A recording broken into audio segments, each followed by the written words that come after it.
En las últimas horas inició la agenda del presidente de la República, Gustavo Petro, en el Foro Económico Mundial en Davos, Suiza. Allí el jefe de Estado instaló la Casa Colombia, un espacio para promocionar el país. Estas son las palabras del primer mandatario.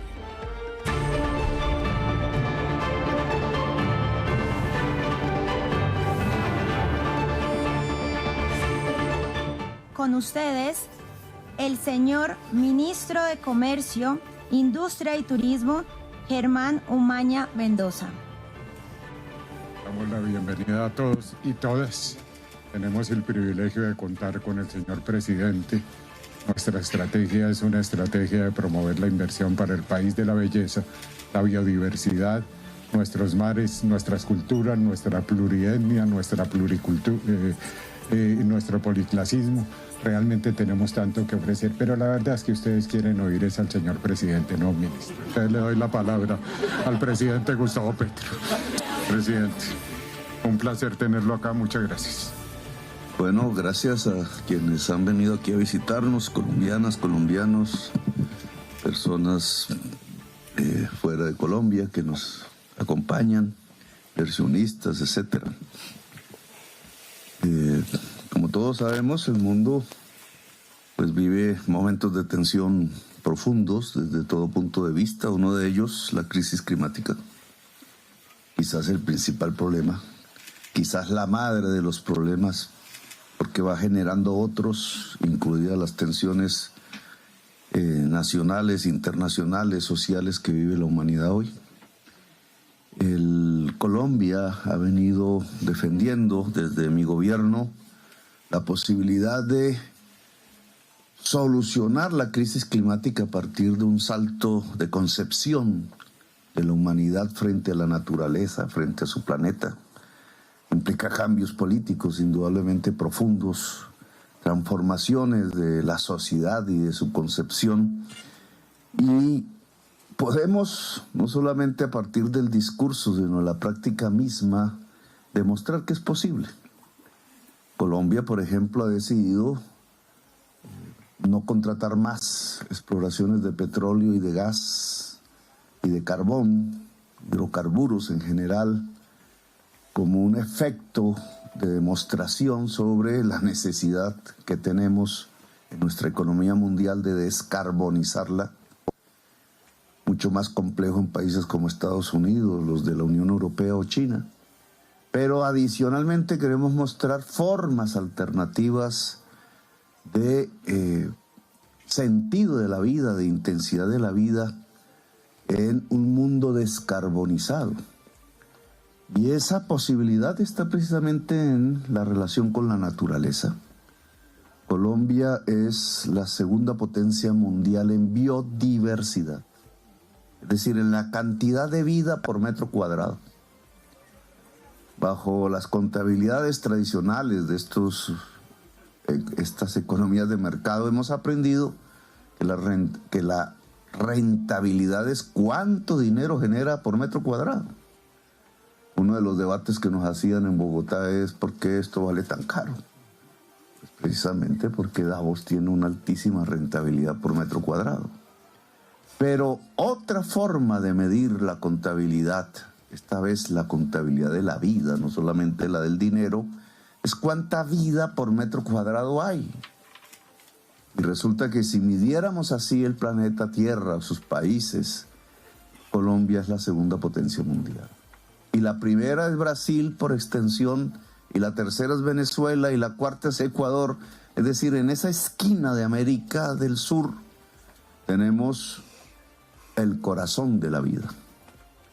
Por eso hemos hecho esta campaña tratando de invitar no solo a inversionistas, sino a personas comunes y corrientes a visitar a Colombia, a mirar esa biodiversidad, a sentir el relacionamiento con la intensidad de la vida a partir de la biodiversidad, de por qué somos la segunda potencia mundial, de cómo simplemente frente a una montaña en algún paraje de Colombia se pueden observar 100 especies, 200, 500 especies de aves diferentes, o de reptiles, o de anfibios, o de plantas. Cómo esa cuando el ojo humano está acostumbrado a la monotonía, cómo esa explosión de vida puede cambiar incluso las emociones, los sentimientos y la existencia. Y eso es Colombia. Por eso lo hemos llamado, y así se titula esta campaña, el país de la belleza. Queremos reemplazar, y ese es el móvil económico, las divisas que le entran a Colombia por carbón y por petróleo, la mayor parte de sus divisas desde hace 40, 50 años, por turismo, por el visitante, el ser humano que vaya allá a cambiar su experiencia personal, la intensidad de su vida y mirar lo que es una explosión de la vida. Y en esa medida, esta realización de esta campaña aquí en Davos, como en otras partes del mundo, trata de atraerlas y atraerlos hacia vivir la experiencia intensa de la vida. Gracias, muy amables por haberme escuchado. Y minutos después, ante los medios de comunicación presentes en el Foro Económico Mundial, el presidente Gustavo Petro también habló de eso, que venía hablando de la exploración petrolera en nuestro país. Aquí detalles de su intervención. Usted sabe, tiene una historia, los ricos en medio de la guerra de Europa se reunían aquí, provenientes de países enemigos. Los soldados se mataban entre sí y ellos se reunían aquí, en este lugar, para hablar de perspectivas. Eso se volvió costumbre, creció, ahora es todo un evento mundial.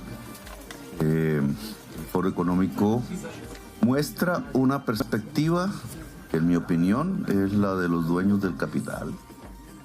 Pero cada vez esa visión se tiene que llenar de otras miradas. Por eso nos invitan, no solamente a dirigentes políticos, jefes de Estado, sino de diversos lugares del mundo. Cada vez se llena de la diversidad humana, cada vez ha perdido ese origen que provenía de un solo sector económico y cada vez es más un foro económico mundial. Y esa diversidad va, y creo que es el sentido de estas reuniones, va mostrando el espíritu de la época. Hace un año que yo vine por primera vez, esta es la segunda vez que vengo, allí apareció un concepto que fue la policrisis. Todavía no había estallado el tema de Gaza, de Palestina, el genocidio contra el pueblo palestino. Estaba el tema de Ucrania, el calor, la crisis económica era lo que sobrevenía, el incremento de la pobreza y el hambre en el mundo después de la enfermedad, pobreza, hambre, estancamiento económico. A eso se le llamó policrisis. Se le sumó la guerra y ahora el genocidio ante la mirada impávida del poder mundial. Y el fondo de eso, digamos, el origen de eso, en mi opinión, es la crisis climática. Entonces, a pesar de ser en su origen lo que fue, un club muy exclusivo, esta sensación de las crisis de la humanidad todas juntas nos lleva a que aquí, sobre todo la prensa, puede tener una vitrina de la realidad de la existencia humana en el momento. ¿Y cuál es la contribución que puede hacer Latinoamérica al mundo? La contribución Latinoamérica al mundo. Presidente, además del turismo, ¿qué sector? Entiendo que el hidrógeno verde también es un fuerte de Colombia para los inversionistas aquí en Davos. El hidrógeno verde es, primero, una posibilidad de energía limpia. Quizás, si hablamos como hablan los alemanes, la más eficaz. El hidrógeno verde es viento, sol, agua y electricidad. Si el sol y el viento, energías limpias, o la geotermia o cualquier otra energía limpia, producen la electricidad con que se separa la molécula del agua, sale el hidrógeno liberado, ese hidrógeno es energía. Eso se llama hidrógeno verde. En Colombia y en general en América del Sur hay mucha agua, hay mucho sol, hay mucho viento. Luego solo se necesita juntar a través de la tecnología esos tres elementos en un puerto. Puedes lograr una exportación al mundo de hidrógeno verde en grandes cantidades con los precios de los más bajos que se pueden obtener en el mundo. Ahí tenemos un potencial inmenso de ofrecerle energía limpia al mundo, de exportar energía eléctrica en cierta forma, energía eléctrica limpia. Entonces Colombia, toda América del Sur, incluso si se pensara en transmisión eléctrica hacia Estados Unidos, podría ayudar a cambiar la matriz energética de los Estados Unidos, que es absolutamente imprescindible si queremos detener el calentamiento global, o exportar esa misma energía hacia Europa, hacia China, en barcos, y la manera de hacerlo es con el hidrógeno verde. Así que tenemos un enorme potencial para la producción y la exportación de hidrógeno verde. Además, también Colombia está buscando... esta tarde en el Foro Económico Mundial sobre el cambio de la Amazonía. ¿Qué tan importante es la Amazonía para el turismo en Colombia? No, digamos, antes que el turismo, la Amazonía tiene una importancia vital, es decir, es fundamento de la vida humana. Si usted mira el mapa de América, en el norte tenemos la chimenea, la más grande de emisiones de CO2, al lado de China, Estados Unidos, Canadá. Y si mira América del Sur, tenemos la esponja, que absorbe ese CO2 parcialmente, la selva amazónica. Si esa esponja se acaba, la humanidad entra en un proceso irreversible de extinción. Es decir, este es el problema de la vida o la muerte de la humanidad, no de unos cuantos seres humanos. Preservar la selva amazónica se vuelve un imperativo categórico. Es imprescindible. Y los países que tenemos jurisdicción sobre la selva amazónica hemos llegado a acuerdos, Brasil, con Venezuela, con Ecuador, con el Perú, con las Guyanas, para lograr llamar la atención del mundo, producir nuestras propias medidas de protección. La desforestación se ha reducido sustancialmente el año pasado en Colombia, en Brasil, pero obviamente se necesita un esfuerzo continuado y permanente durante 2 o 3 décadas para lograr un objetivo que no es solo detener la deforestación, sino revitalizar la selva en las zonas donde ya ha sido deforestada. ¿Para qué? Para que la humanidad pueda vivir más en el planeta Tierra. Eso necesita dinero. Ahora, formas de esa economía tienen que ver con la bioeconomía, es decir, con vivir de la selva misma, una serie de productos que se pueden comercializar de diversos tipos en todo el mundo. Y otra es el turismo, el mismo turismo que de manera sostenible se puede adelantar. Aquí tenemos a mi mano izquierda una presentación de algo que es fundamental en la Amazonía, que es materia de estudio y antropológico, es Chiribiquete. Chiribiquete es un macizo montañoso en medio de la selva amazónica colombiana que tiene kilómetros de murales pictóricos hechos por una cultura hace 10.000 años. Si ustedes observan el reciente descubrimiento antropológico, arqueológico, en la selva del Ecuador encuentran que allí hubo ciudades, también más o menos hace 10.000 años.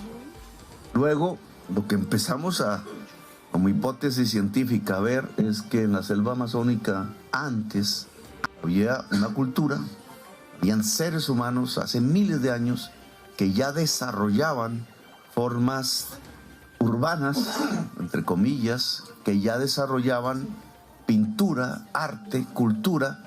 Eso lo puede usted observar en Chiribiquete. Y entonces, que el mundo vaya allá, obviamente implica pista aérea, una infraestructura convivial con la selva, pero lo puede usted observar en el audio que hay allí, en el video que hay allí.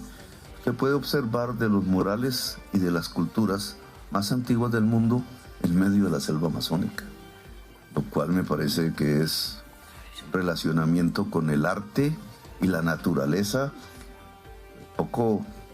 El poco se puede encontrar en cualquier otro lugar del planeta. Pero temperativo con esta audiencia con el Papa, ¿cuáles son los temas centrales? ¿Es el secuestro de los que están Vamos a hablar viernes, vamos a hablar de la paz. La paz colombiana en primerísimo lugar, con todo lo que eso implica. el papel de la Iglesia Católica en la construcción de la paz colombiana. Hasta ahora pues ha sido excepcional, es mi principal ayuda en el territorio colombiano, pero queremos profundizar aún más, y de la paz mundial también, porque tanto Colombia como el Vaticano estamos situados en la tierra, así que tenemos que hablar también de los problemas del mundo. ¿Será mediador Colombia para los asuntos de Nicaragua? ¿A quién le va a pedir inversión ya puntualmente? Presidente, solo una última pregunta, que el presidente tiene compromisos. Nosotros queremos centrar el esfuerzo, llámese cooperación, que es diferente a inversión, ojo, cooperación es una donación, la inversión pues, siempre se aplica con criterios de rentabilidad, es diferente. Pero queremos que ambas se concentren en el territorio excluido de Colombia, y principalmente entre esos territorios, en las zonas cocaineras más grandes del mundo, para transformar la economía de ilícita a lícita. Esto no se puede hacer a manera de familias individuales, mucho menos arrojando veneno sobre la tierra o con medidas represivas, como hasta ahora se ha hecho en los últimos 50 años. Esto no se hace metiendo presos a los campesinos o golpeando a las juventudes. Esto se hace transformando una economía por otra. Esas regiones excluidas, voy a poner el caso, por la semana entrante nos dirigimos al Pacífico a gobernar en el litoral, todo el gabinete durante varios días, con esta pretensión que es transformar la economía, que hoy es la zona cocainera más grande del mundo, en una zona de prosperidad económica lícita. Eso implica capital, eso implica dineros, y no solo nacionales. Si empresas internacionales comprasen el chocolate, el café industrializado, los productos que puede arrojar industrialmente el coco, etcétera, podríamos lograr que la población que hoy tiene que dedicarse a una economía ilícita porque no hay más, el litoral pacífico, que es el único pedazo del litoral pacífico del mundo que es pobre, que habitan allí los descendientes de los esclavos y dejaron esa región por siglos aislada, cuando todo el Pacífico en el mundo, del lado asiático, del lado americano, es riquísimo. Ahí está China, ahí están los puertos del Japón, ahí están los puertos norteamericanos de California, ahí están las principales ciudades de Centroamérica y de América del Sur. Y el único pedazo pobre de ese litoral es el colombiano. Y es por esa misma razón el que ha terminado en un enclave de economía ilícita mundial que nosotros queremos superar. Entonces, la indicación que le hemos dado a todos los funcionarios aquí, funcionarias, es que el trabajo de lobby, de atracción a la inversión extranjera, a la cooperación, debe concentrarse en un esfuerzo mancomunado con el Estado Nacional para sacar el territorio excluido del litoral pacífico de la economía ilícita hacia la economía lícita, que, si me lo permite, es el otro nombre de la paz. La paz de Colombia hoy es básicamente la transformación del territorio excluido. Intervención del presidente de la República con los medios de comunicación presentes allí en Davos, Suiza, en desarrollo de este Foro Económico Mundial. 3 temas fundamentales. El primero, la producción de energías limpias por parte de nuestro país. Número 2, la importancia de la Amazonía como pulmón del mundo y la conservación de la misma. Y su encuentro del próximo viernes con el Papa Francisco para plantear los temas de paz que interesan al país. Hasta aquí este avance informativo de RTVC Noticias. Nos encontramos en nuestra emisión de mediodía con la actualidad de todas las noticias de Colombia, sus regiones y el mundo. Hasta entonces.